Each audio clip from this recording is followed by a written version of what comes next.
Hi everybody, welcome back to another Stoneforge gaming video. And today we're going to be taking a look at these mammoths that I painted up in the last little bit. They are from DZ Miniatures, and there are resin cast with metal as the tusks. They're basically pliable metal that you can shape into whatever direction that you want, whatever sort of shape. So I did kind of three different styles. You basically get for the, I believe it's actually really good cost for the three models, because just for size comparison, um, I'll just grab something that's, so I got a regular like high elf dude. You can actually see the size of them in comparison. They're pretty gigantic. They're the size of one of the large sort of models that you would get from a lot of other companies, but you actually get three of them for the pack. Two of them are the same sculpt, and then you get this kind of lead bull mammoth sort of dude. So I did three different styles of tusk, and then I kind of shaped them into three different directions, because I'm going to be using them as cavalry for my ogres, my Kings of War ogres army. You guys have seen the warriors that I've done for them before. I did a ogre berserker unboxing, and so each one of these is going to be well, I'll actually show you in down at the table what the actual magnetized portion of these, because you can actually use them just as themselves if you want to use them for Pathfinder or D&D or anything like that, just as a mammoth, or even in wargaming. But then you can also use them as just straight up mounts for your, like say, I'm going to be using them for ogres, but then again, you could put them, say, if you wanted to have the more, I guess, Norse style, if you wanted to do dwarves or something like that on top of them, you could do something like that. Actually, speaking of which, you can actually do something. You could do something along the lines of this. I got, so these Skyboar dwarf models that I have. I did on this one. So basically, you could have them magnetized where they're not gonna fall off or anything like that. You can kind of set whatever models you want to on top of there and go from there. So like I say, you can do whatever you want to with them, but these were, I believe, it was about, I think it was $50 or $60 for all three of these for the size. They're, like I say, they're resin cast with metal bits. The bases did not come with them. They were on, basically they had some tiny little like molded bases sort of around the feet, and then actually, if you guys saw my unboxing that I did for these guys a little while ago, you've probably seen what they actually look like when they're just right out of the box. But these are how I painted them up. I painted them up in three different colors. So we'll take it over to the table and get a closer look at them. So here we are, a little bit closer up on these mammoths, and I'll give you some close-up look on them. So how I actually painted them up is I started off with three different, they're all, you can obviously see that they're all brown, but what I did was I started off with airbrushing them three different distinct colors of brown. You've got the one over here that's more of a sort of tan kind of brown. You've got the one in the middle that's more of a ruddy brown, almost like a chocolate brown or something along those lines. And then you've got this one over here that's kind of a grayish brown. And what I really like doing, especially if I'm doing multiple animals at one time, is I like that there's some form of variation in their, basically their skin tones or their fur tones or whatever it is, that color palette, because that's how kind of things in nature are. Yeah, you have your basic outline of colors, but if you take two animals even of the same species, they're not going to look exactly the same, and that can also change based on their male or female status as well, because as you know, there's a lot of different species of animals that the males versus females look vastly different from one to another. So what I like say, I started off with kind of an airbrushing of the whole thing, and then I started, basically I did a big giant wash on them, and then it was honestly a lot of dry brushing. It was, I mean, really at the end of the day, you can imagine with this much fur, a lot of it was simply going through and doing basically. I did about 3 or 4 layers of highlighting, dry brushing, and what I did was I picked out those most raised parts. So like for instance, you can see here like on the ears or on this like shoulder muscle here or this back lump here. Basically, what it is the fact that if you're more selective and more selective with your dry brushes, it almost acts as a like a layer, except for you're not painting every individual hair. If you're very selective with the stroke that you're using with your brush and things like that, you can basically create that same effect of like a layering process, but simply with a dry brush technique instead.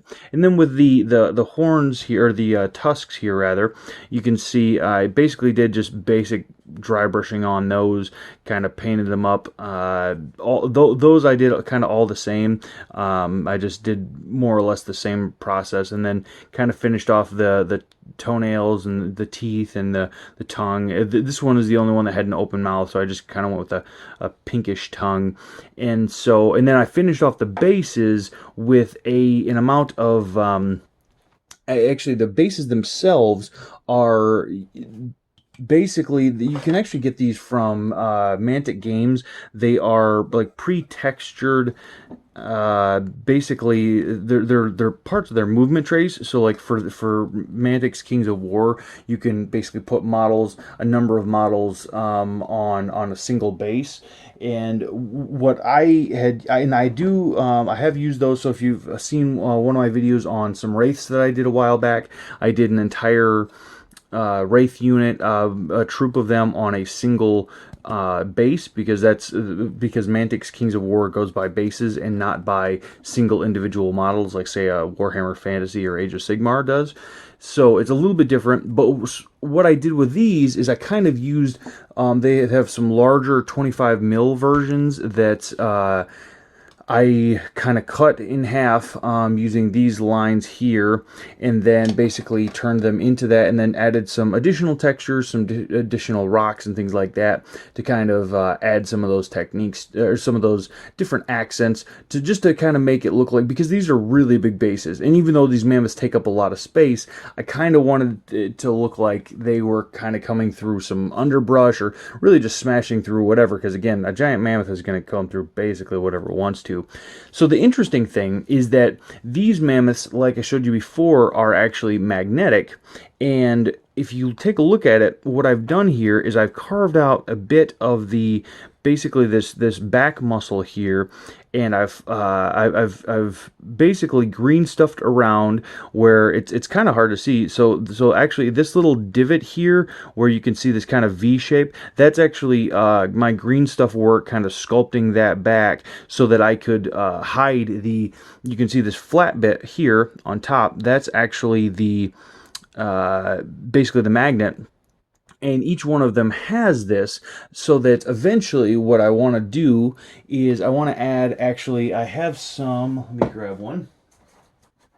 I have an ogre's army that I eventually, and you guys probably have seen my some of my other ogre miniature reviews. And so what I actually want to do is I want to make, not just for the ogres, if you wanted to use them for a different army or something like that. I just thought that ogres would kind of be more fitting to have. Again, if a human rides a horse and a dwarf rides a ram, then ogres probably would ride something gigantic like this. And I didn't want to go the route that, say, GW had with their ogres, where they had basically a setup where they kind of created their own monsters or whatever. I like the idea that almost in a Game of Thrones style, where the giants rode mammoths, this would be a similar situation. Now, to be fair, I'm going to use them with ogres, but you could always use them with giants. You could, and that's the great thing about magnetizing, is you can swap out riders.